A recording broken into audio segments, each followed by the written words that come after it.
nakabenta ki khobor ke baman kasngi subscribe yo Antor News.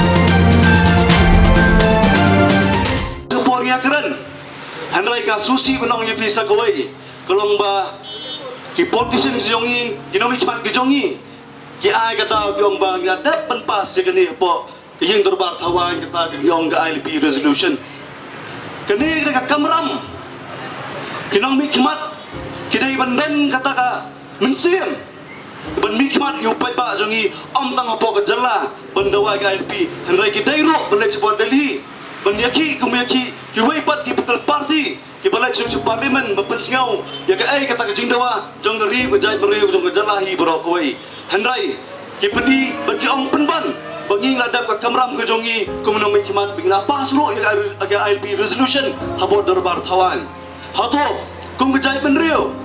ilang kwa hatu kum kejai penriu ngidang ciat kum kini kinom kimat kibangi nagapor sa por kum ngaong ni songsit haga ayom na mark election kalajan poy ni klat kay raja ya CB no ikran syo bilang kan maho to kipor kabangi ki kedua sing balang ngidang ya Delhi ben ya perca ya CB ben pelong ya ka kum CA handrai ka agata sama apo parlimen kong I endorse ya kini ngakwa biar kini ke CAB kelong ke CA. Nata kadau ngapa benkeren sibun.